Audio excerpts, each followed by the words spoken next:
தொடங்கி 2 ஆண்டில் ஆட்சி. விஜயை பார்க்க பொறாமையாக இருக்கிறது. நடிகர் பவன் கல்யாண் பரபரப்பு பேச்சு.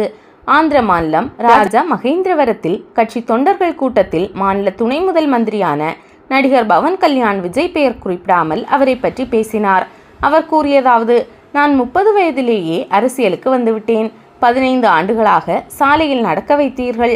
தமிழகத்தில் எளிதாக அரசியல் செய்கிறார்கள்.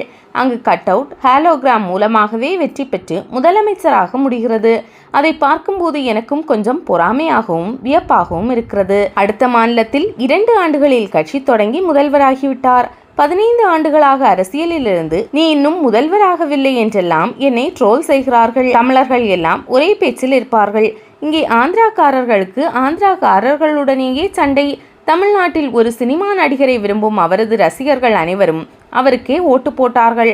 ஆனால் ஆந்திராவில் சினிமா நடிகனாக என்னை விரும்பும் ரசிகர்கள் சாதிவாரியாக பிரிந்து அவரவர்கள் சாதி சார்ந்த கட்சியில் இருக்கிறார்கள். தமிழ்நாட்டில் ஒரு நடிகர் முதல்வரானதற்கும் இங்கே ஆக முடியாததற்கும் இதுதான் காரணம். நான் முதல்வராக வேண்டும் என்பதற்காக அரசியலுக்கு வரவில்லை.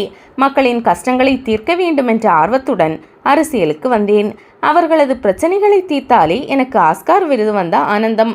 இவ்வாறு அவர் பேசினார். ஆந்திர மாநிலத்தில் பவன் கல்யாணின் ஜனசேனா கட்சியினருக்கும் கூட்டணி கட்சியான தெலுங்கு தேசம் கட்சியினருக்கும் இடையே மோதல் நடைபெற்று வருகிறது. தெலுங்கு தேசம் கட்சியினர் தங்களை மதிப்பதில்லை, மிதிக்க பார்க்கிறார்கள் என்றெல்லாம் ஜனசேனா கட்சி தொண்டர்கள் பிரச்சனை செய்து வருகிறார்கள். இது குறித்து பவன் கல்யாண் பேசும்போது, கட்சியில் ஒருவர் செய்த தவறை கட்சி மொத்தத்தின் மீது திணிக்கக்கூடாது. அளவுக்கு மீறினால் யாரையும் பொறுத்துக்கொள்ள மாட்டேன் என்றார்.